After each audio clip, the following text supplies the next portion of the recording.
આ બધાને આદેશ. ખરેખર બાપુ પરમ દિવસે તમે આવ્યા ને તો મારા મનમાં રહી ગયો હતું. મેં કીધું જાઉં તો સારું રહ્યો. અને હું ભગવતી ગાય માતાને પ્રાર્થના જ કરતી હતી કે ગાય માતા કઈ પણ એવું પ્લાનિંગ કરે જેમાં હું આ આયોજનમાં પહોંચી જાઉં. પણ કેમ ડૂબળામાં જે માણસ ડૂબતો હોય ને તો ડૂબતામાં 2 અષાઢ હોય. માણસ ડૂબતો હોય ને ત્યારે બે મહિના વધારે આવે. અધિક માસ કેમ આવે એવી રીતે. એટલે 9 વાગ્યા નીકળવા માંડીને કોક ને કોક મહેમાન આવી ગયા તો એને હાચવી નીકળવા માંડી તો ફેર પાછા એક વાર આવી ગયા. એટલા બાપુનો ફોન આવ્યો, બાપુ હવે નીકળું છું. પણ કઈ ના કઈ આ બધાને દર્શનની આ નાજની કૃપા હતી એટલે હું આવે. આવવાનો મારો એક જ હેતુ હતો કે કઈ ના કઈ રૂપમાં હું નાથ સંપ્રદાયથી જોડાયેલી છું. અને નાથ સંપ્રદાયની સાધના જે મારા રગરગમાં બેસેલી છે ને, આ સાધનાને કારણે મને આ સ્થાનમાં આવું. નકર તો પેલા હું ઘણી ફેરો આવી હતી છબીની અંદર. તમારે ઓલી પડકે એક બાપુ છે જે કાળા વસ્ત્ર ધારણ કરે છે, એ નાથજી છે કોણ છે ખબર નથી, ઉદાસીન છે ને. ત્યાં માતાજીનો માંડવો તો 2-3 વર્ષ પહેલા. હા, ત્યાં હું આવેલી છું. પછી તમારા એલા ભુવા છે ને, ભાવેશભાઈ, હું નામ, એને સ્કૂલનો પ્રોગ્રામ હતો અહીંયા સ્કૂલ આગળ, ત્યાં હું ત્યાં આવેલી છું. પણ આજ આવવાનો એક જ હેતુ છે કે નાથજીની કૃપા અને નાથજીની ભક્તિ, નાથજીની સાધનાની જરૂર છે, બાકી બીજું કઈ છે નહીં. આજે તમે જે અહીંયા આવ્યા છો, ભગવાન ગુરુ ગોરખનાથજી મહારાજ, આમાં 9 નાથ થયા છે. એમાં 9 નાથમાં ગોરખનાથજી પણ આવી ગયા છે. પણ 9 નાથોમાં સૌથી જ્યાદા ગુરુ ગોરખનાથજી કો યાદ એટલે કરે છે કે એની ઉત્પત્તિ, એનો અવતરણ, એનો શરીર ગાયના પોદરાનો છે. અને ગાયના પોદરામાં જો ગુરુ ગોરખનાથજી મહારાજનો નિવાસ 12 વર્ષ સુધી એમાં નો જો રહ્યો હોત ને, તો આજે આપણે બધા નાથજીની કૃપા પ્રાપ્ત કરી શકતા હોય એવું મને શક્યતા લાગતી નથી. કેમ કે એક વિધવામાં જેના ઘરવાળાને ગુજરીને 12 વર્ષ વીયા ગયા, એમના પછી મચ્છિન્દ્રનાથજી બાપુ ત્યાં આવે અને આદેશ કરી આવાજ મારે. કેમ કે નાથ સંપ્રદાયમાં એક શબ્દ છે આદેશ. આદેશમાં ભિક્ષા દઈએ, ભિક્ષાંતન માટે, ગામડા માટે ભિક્ષા માંગવા જાય છે ત્યારે આદેશ કરીને બોલાય ને. એ માં દુઃખી ચહેરો. અને આ ધરતી ઉપર કહે છે કે અનાથોનો નાથ ભગવાન છે. તો એ સાક્ષાત એ નાથ છે, ખરેખર સમજી છે તો.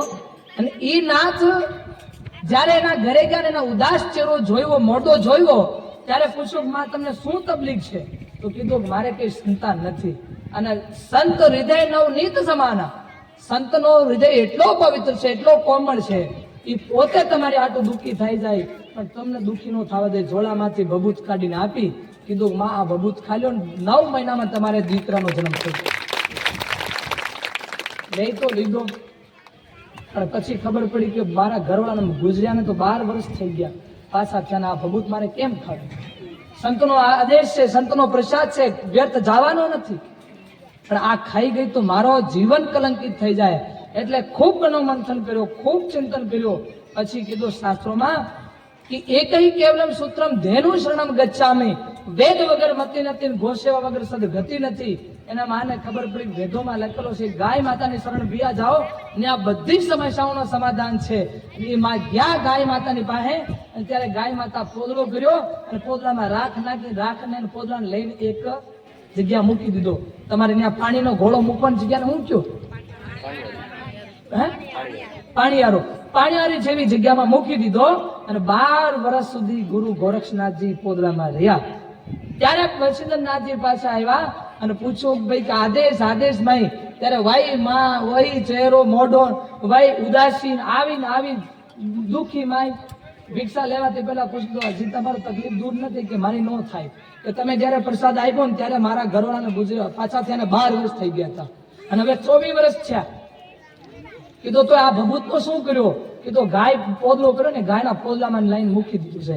પોદળો લાવો, લાઈન કીધું, પાણી કમંડળમાંથી પાણી લઈને આદેશ ઉઠ ગોરક્ષ, બહાર નીકળ.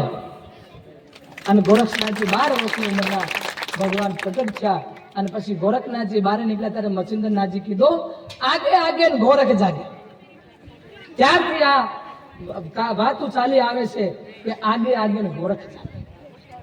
તમે આગળ ગોરખનાથજી નામ લઈને નીકળો અને તમારા કામ આગળથી ઓટોમેટિક સિદ્ધ ન થાય, તમારું કામ ન થાય તો ભલા મને આના પોદાવાળા ગોરખનાથ નો કહે. એટલે આ નાથજીના કૃપાથી દેશભરમાં 3500 સાધુ સંતો મળીને ગાય માતાને સન્માન દેવા માટે, રક્ષા માટે એક અભિયાન ચાલુ કર્યું છે સરકાર પાસેથી માંગણી મૂકવા હતું. અને એ અભિયાનમાં ખાલી તમારે બીજું કઈ નથી કરવાનું, તમારી સહી કરવાની, નામ અને મોબાઈલ નંબર લખવાના. એ લખીને તમે આપી દો ને તો ભારત સરકાર ગાય માતાને સુરક્ષા અને સન્માન આપશે ને આપશે. અને એમાં બધાની ભૂમિકા છે, બધા ભાઈઓની ભૂમિકા છે. કેમ કે ગાયને જ આપણા શાસ્ત્રોમાં માં કીધી છે, ભેંસને માં નથી કીધી. ભેંસ તમે બિઝનેસ માટે, પ્રોફિટ માટે ગમે એટલી રાખો, પણ ઘર અને તમારા દીકરાઓ, તમારો ઘરનો ઉદ્ધાર માટે, તમારા જીવનના કલ્યાણ માટે ગાયની રક્ષા તમને કરવી પડશે ને કરવી પડશે. અને અત્યારે તમે નહીં કરશો ને તો તમે જોજો તમારી આવનારી પેઢી છે ને તમને નકારશો કે અમારા વડવાઓ છે ને ખાલી કામમાં રહ્યા, પૈસા, બેટી મોટી ને નોટોની પેટી, સૌને એક જ નજદીક છે કે ના તો બાપ મોટો છે ના દીકરી મોટી, અને સૌથી મોટી છે નોટોની પેટી. નોટ છે તો બધું છે, અલ્યા પણ બધું નથી. બધું હોય તો પશ્ચિમ બંગાળમાં હિન્દુઓના ખદેડી મૂક્યા છે, ત્યાંથી એની પાસે ખૂબ નોટોની પેટી હતી, પણ એ નોટોની પેટી કામ નહોતી કરશે તો સનાતન ધર્મની મૂળ જડ ગાય માતા છે. ગાય માતા છે તો ગોરખનાથજી છે, નકર ગોરખનાથજી નથી. ઓમ નારાયણ અસ્તુ. અહીંયા આ બધા બાપુની પાસે સહી કરાવવાના કાગળિયા આપ્યા છે, અથવા 2 દિવસ પછી આ બધાની જવાબદારી છે. એક 2 કાગળિયા પોતાના ગામડામાં લઈ જજો અને સહી કરીને પાછા બાપુને આપી દેજો. બોલો ગૌ માતા કી.